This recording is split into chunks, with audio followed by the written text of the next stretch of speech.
Au sommaire de cette édition, les fidèles catholiques célèbrent aujourd'hui l'Assomption, c'est-à-dire la montée de la Vierge Marie au ciel.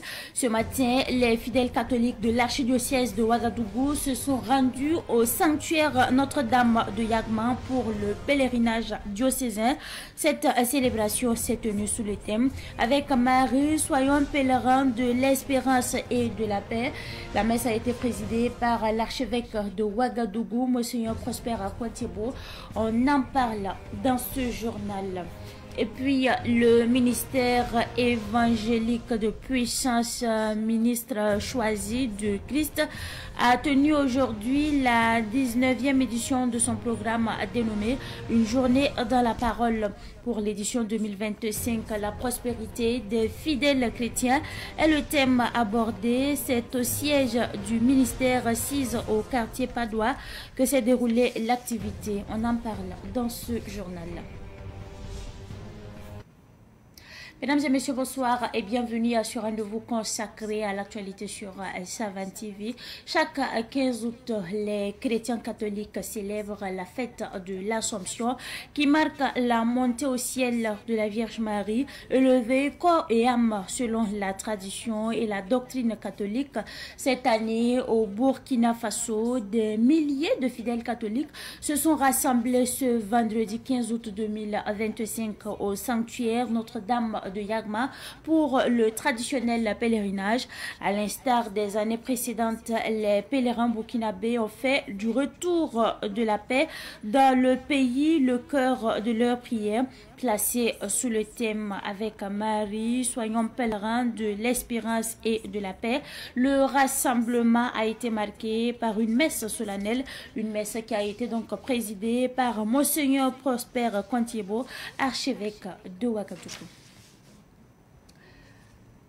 Le ministre des Affaires étrangères affiche un taux de réalisation de 60,63% des activités de son département au 30 juin 2025. Ce taux jugé satisfaisant est le résultat de l'engagement de tous les acteurs du département en charge des affaires étrangères, selon le ministre Karamoko Jean-Marie Traoré, suivant une partie de son intervention. Au 30 juin 2025, nous étions à un taux consolidé de 60,63%, naturellement avec des niveaux de réalisation différents. Pour l'objectif spécifique 1, par exemple, ce qui concerne la contribution à la sécurité intérieure, nous sommes à un taux de 70,22%. Pour ce qui concerne la consolidation du rayonnement international, nous sommes à un taux de 55,28%. Et pour ce qui concerne la gestion de la diaspora, un taux de 63,27%. Et le dernier objectif qui concerne donc l'éthique et la déontologie, un taux de 100%. Alors, il faut comprendre qu'il s'agit ici du taux de réalisation des activités qui concourent à l'atteinte des objectifs. Donc les statistiques que nous avons données ici, ce n'est pas le taux d'atteinte de l'objectif, mais c'est le taux de réalisation des activités concourant à l'atteinte des objectifs. Nous avons saisi l'opportunité pour parler des différentes contraintes que nous avons et qui ont impacté le niveau de réalisation de certaines activités. Il s'agit naturellement des contraintes budgétaires. Il s'agit aussi des contraintes calendaires, parce que nous avons certaines activités qui ne dépendent pas de nous, et qui doivent être négociés avec des États tiers. Il s'agit surtout des commissions mixtes de coopération où souvent il arrive que nous sommes prêts et que l'État avec lequel on a convenu de tenir la commission mixte ait un incident qui nous amène à reporter. Le Premier ministre nous a donné de nouvelles orientations pour ce qui concerne le reste du semestre, de poursuivre dans cette dynamique, mais aussi de faire en sorte que les projets qui sont en cours en matière de gestion de la diaspora, surtout, qu'on puisse donner un coup d'accélérateur. Notons que 3 ministres étaient en mission au moment du passage des autres ministres, Affaires étrangères, administration territoriale et urbanisme. Vaccination, on en parle également dans l'actualité de ce soir. La vaccination contre le paludisme destinée aux enfants de 5 à 23 mois a débuté aujourd'hui même à Puitenga, dans la région du Nakambe. Cette campagne de vaccination entre dans le cadre du programme élargi de vaccination et renforce les actions du secrétariat permanent. Dr Sidzabda Christian Bernard Compaoré s'en réjouit. C'est un reportage signé de René Congo et Fatoumata Compaoré. Désormais, tous les enfants de 5 à 23 mois seront protégés contre le paludisme par la vaccination. Tous les districts sanitaires du Burkina Faso sont concernés par ce passage à l'échelle qui a débuté ce 15 août. Avec cette campagne à l'échelle nationale, le secrétariat permanent pour l'élimination du paludisme renforce ses actions. Cette tranche d'âge est vraiment la plus vulnérable aux maladies que sont donc le paludisme, les maladies diarrhéiques et également les infections respiratoires. Et nous savons que nous perdons véritablement la majorité donc, des cas dans cette tranche d'âge, donc d'où l'intérêt de s'attaquer donc aux maladies et de cibler véritablement cette tranche d'âge pour avoir donc les meilleurs résultats possibles. Ce passage à l'échelle nous permettra de couvrir l'ensemble du territoire burkinabé et de donner la chance à tous les enfants du Burkina Faso de pouvoir bénéficier de cette vaccination contre le paludisme. À se dire, la disponibilisation du vaccin contre le paludisme au Burkina Faso constitue une lueur d'espoir. Pour ce qui est donc de la vaccination contre le paludisme, il faut dire que c'est vraiment une très grande avancée et cela donc nous donne beaucoup d'espoir. C'est fierté parce que justement beaucoup de Burkinabés ont contribué donc à cette avancée et nous avons aujourd'hui effectivement des vaccins qui vont être utilisés donc sur notre territoire pour lutter davantage contre le paludisme. Au-delà de la vaccination, le secrétaire permanent pour l'élimination du paludisme invite les populations au renforcement des mesures de prévention complémentaires. Je voudrais surtout rappeler à l'ensemble de la population les mesures de prévention qui sont donc ceux qui devraient nous permettre d'éviter véritablement le paludisme. Il s'agit surtout de l'assainissement de notre cadre de vie. Et nous demandons aussi aux ménages de détruire de façon systématique les gîtes larvaires. Il y a aussi donc la campagne de chimioprévention qui est adressée également aux enfants donc de 3 à 59 mois. Je demande à la population d'adhérer davantage à cette campagne et de faire donc de cette intervention aussi un succès. Il faut aussi donc souligner l'intérêt de faire dormir l'ensemble donc de nos populations sous moustiquaires imprégnés d'insecticides à longue durée d'action. Il a saisi cette occasion pour inviter les parents des enfants à adhérer à la campagne et à se l'approprier. Le canari en terre traditionnelle façonné à la main est un récipient emblématique des cultures africaines. Bien plus qu'un simple objet utilitaire, il occupe en tout cas une place de choix dans les pratiques culturelles et spirituelles, servant parfois à conserver l'eau fraîche. Il est aussi utilisé lors de rituels de cérémonies traditionnelles et d'autres rites sacrés. À travers ce reportage signé Madinatou Ouetraogo, partons à la découverte de cet objet chargé d'histoire et de symboles. Le canari en poterie est un récipient traditionnel en terre cuite très utilisé en Afrique, notamment en Afrique de l'Ouest et centrale. Le début de sa fabrication remonte à plusieurs siècles. Au-delà de son usage domestique, le canari a une valeur symbolique et culturelle.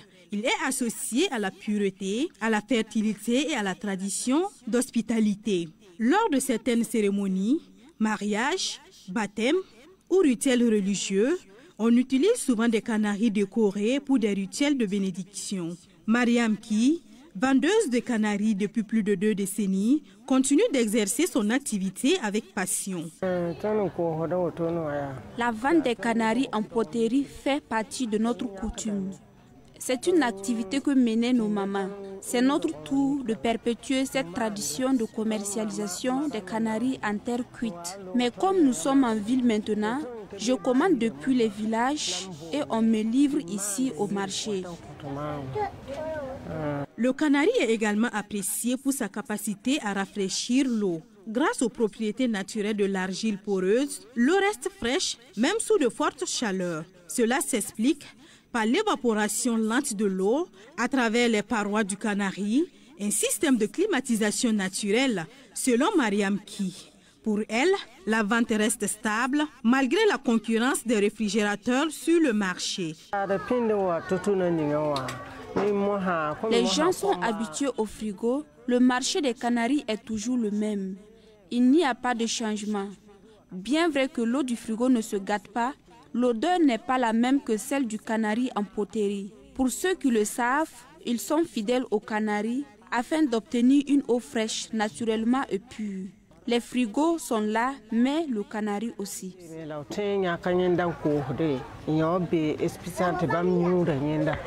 Chez Dame Ki, les prix des canaris varient entre 2250 et 5000 francs CFA l'unité, selon le volume et le modèle. C'est parti depuis ce matin pour une journée dans la parole, une prière organisée par le ministère évangélique.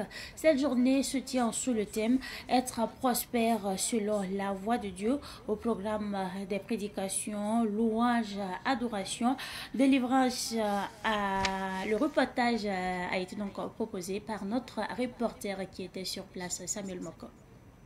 Être prospère selon la voie de Dieu est le thème de cette 19e édition d'une journée dans la parole du ministère évangélique de puissance, ministre choisi de Christ, MCC. Le pasteur principal du ministère dans son prêche précise que pour vivre la prospérité, il existe des clés.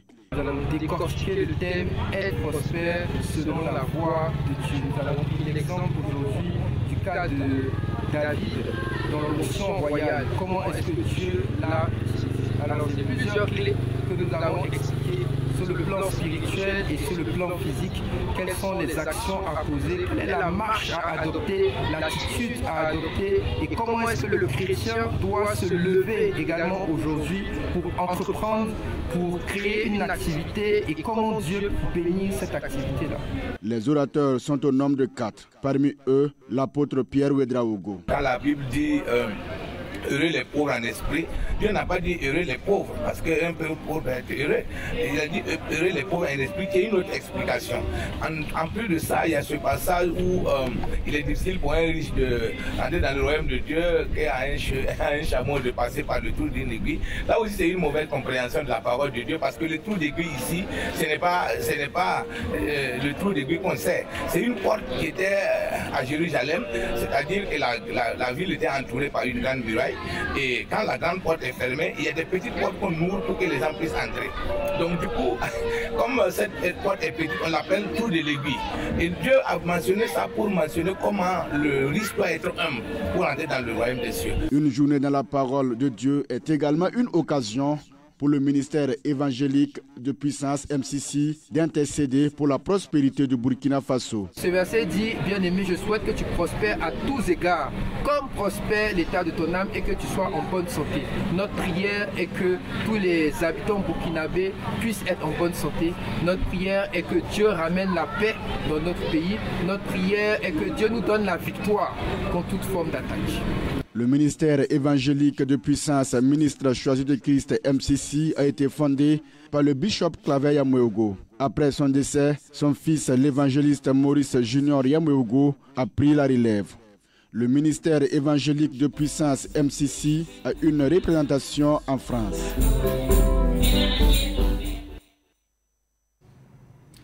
Le festival Tienfage Zamnogo a ouvert officiellement ses portes hier dans la commune nord de Komsilga, près de Ouagadougou. C'est un rendez-vous culturel, musical et festif qui dure 4 jours. Retour sur la cérémonie d'ouverture avec notre reporter Abdoulaye Kinda.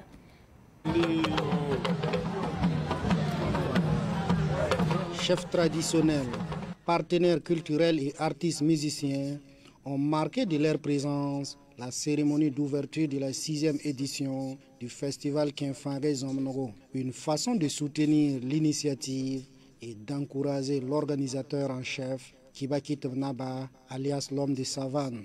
Lui-même révèle que ce rendez-vous annuel renforce la cohésion dans la commune de Komsilga et donne l'occasion aux autorités de passer des messages de développement.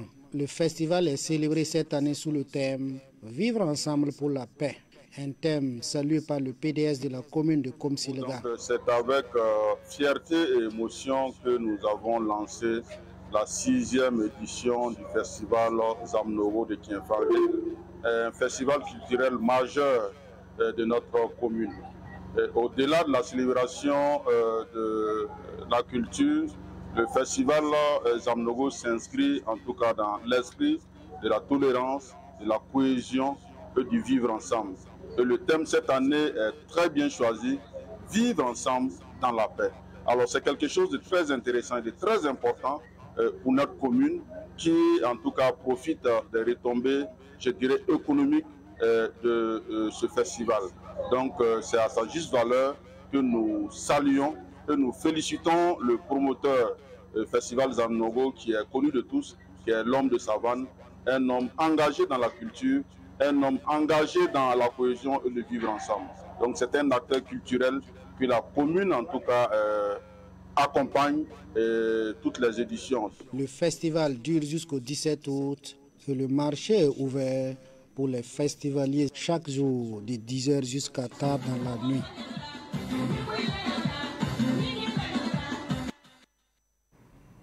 Après ce reportage sur le festival, nous parlons cette fois-ci des membres de l'Académie Football Club du Kadiogo, en abrégé AFCK, qui ont rendu une visite de courtoisie au Mogonaba. Ils sont allés ce matin demander des bénédictions à l'empereur pour la réussite de leurs activités et de leur finale de Maracana prévue le dimanche 17 août prochain. Écoutons Abdul Rachid Compaoré, coach à l'académie, au micro de Yacouba Kemtori. On est venu chez Mogonaba pour prendre les bénédictions à travers notre travail. Notre travail, c'est le football. L'académie, c'est de l'apprentissage sur le ballon rond pour que les enfants aguerrissent vite. Bien vrai, Mogonaba a dit à nous les encadrer d'aller bien travailler et surtout les enfants aussi de les conseiller, parce qu'ils ont vu que leurs grands frères, c'est à travers ce genre de travail qu'ils ont réussi. Ce que j'ai à dire, les enfants, c'est de travailler. Il n'y a pas une question d'autre que de travailler. C'est le travail paye. L'objectif, c'est d'atteindre le niveau pour que les enfants puissent jouer en équipe nationale et puis signer des contrats pro. Bien vrai, c'est AFCK qui joue, mais c'est sur le terrain de AFCK, au CG de Koulitenga.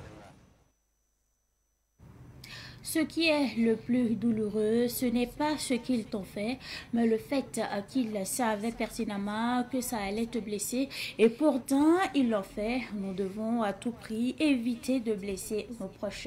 C'est avec cette pensée que prend fin cette édition du soir que j'ai pris en tout cas du plaisir à vous présenter. Merci à vous pour votre constante fidélité. À 19h45, Salamat Atabsava vous retrouve pour le journal La Nationale. Bonsoir et à très bientôt.